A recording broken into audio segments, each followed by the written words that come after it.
Hello, I'm Simple Tips, and today I'm going to be showing you how to optimize an Android device, whether it be tablet or mobile, for an elderly. Unfortunately, I am going to be using the stereotype, big-fingered, hard to see, gets confused quite easily.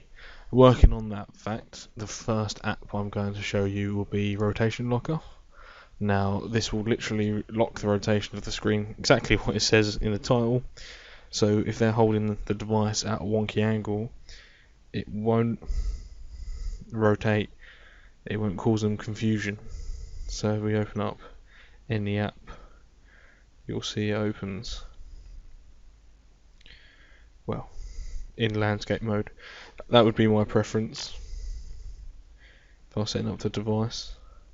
Apps that can't open in landscape will open in portrait. It'll just override, but then it'll ping straight back. Now you can change it. You can just tap the app and it'll ask what rotation you prefer, and that's how you switch.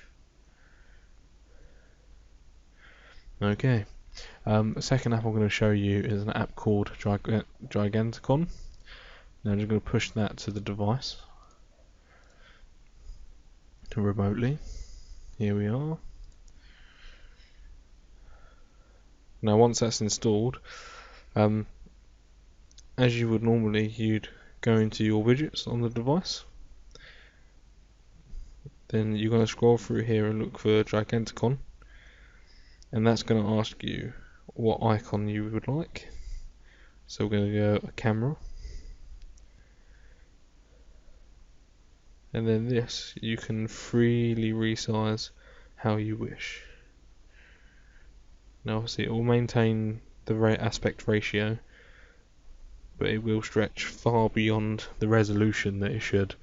But obviously it's just fully customizable, and that will work with as many apps as you want. So you'd go back into widgets, scroll through Giganticon, then they want the internet.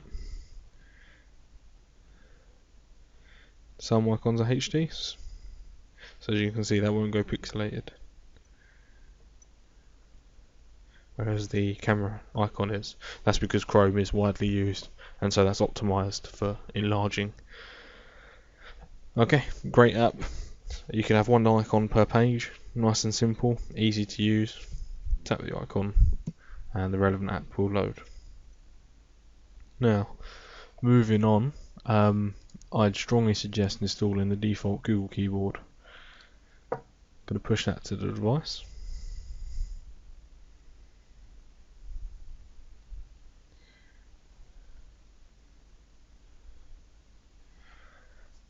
Now, the reason I'd recommend this keyboard is I personally think it's a better keyboard.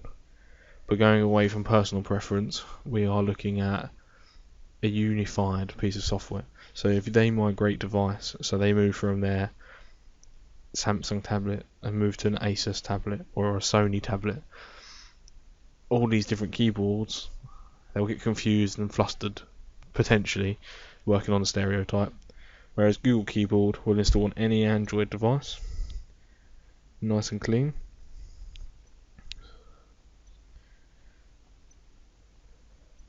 And will avoid confusion down the line. So now when we try to type something, so we're going to Chrome, it's the same. Now obviously it's quite clean looking, not much separation between letters. If you click and hold the /, hover over settings, Google keyboard settings, then you can go down to appearance, and rather than the material you want to go down to hollow. Now blue I'd recommend. This is the most bold and has the key separation, and that you can push across all of their devices. Now finally, settings. We don't want the elderly accidentally going into settings, accidentally applying a pin to their device that they can't remember. If they feel confident enough to have access to the Play Store to install apps, we're going to allow that. But I would suggest you have a copy of their Google password and push apps to the phone how I am remotely. So we're just gonna look for that installation of AppLock. Here we are, AppLock.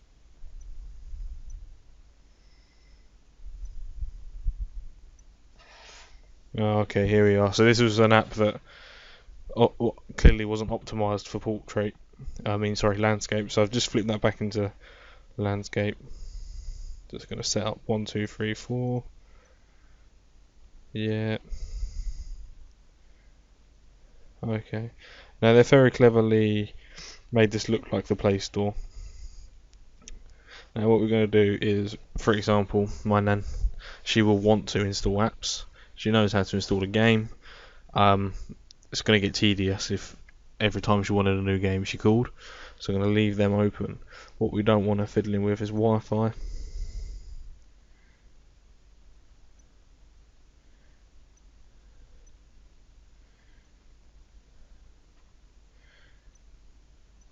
Bluetooth, them sort of settings. She can have access to her email, but again, only one email app. So she's got her email set up in Gmail. We're going to lock the other app so that she doesn't get confused. If she goes into the wrong app, she doesn't get flustered that her emails aren't there, because she'll see the pin. She'll understand she's gone into the wrong one. Very easy to explain. Other apps that she don't need to know about, we're going to lock them. AVG. Calculator, she might need that. Calendar, camera, that's fine. And that's it, really. Settings. Just go through them. Be realistic. Remember, every time she tries to access, or the person who you're setting this up for tries to access that app, it will prompt for a PIN. So, for example, we've locked down Wi-Fi and we've locked down email. So now we're going to come out of this. Let me just go back to normal. Now we're going to go to try and turn Wi-Fi off.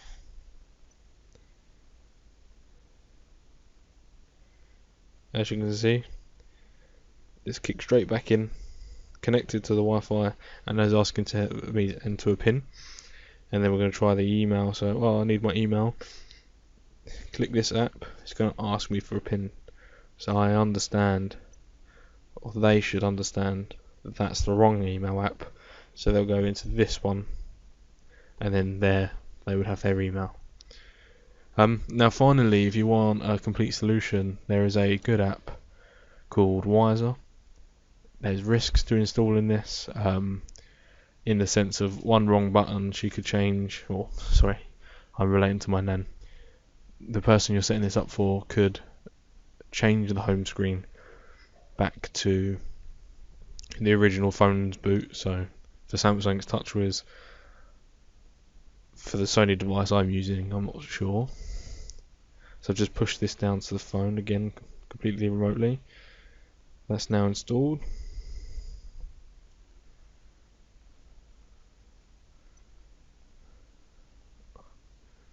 Use a different app for Wiser. So as you can see, this has forced the phone to stay in landscape. But you can see it's all nice and clearly laid out. Contacts, dialer, messages, camera, gallery, applications, add favourite people, Xperia Care, that could be yourself. Now it's beautifully easy to use. Now when setting up the Wiser app, remember to set all the default applications, otherwise when they actually come around to using the device it's not going to work properly.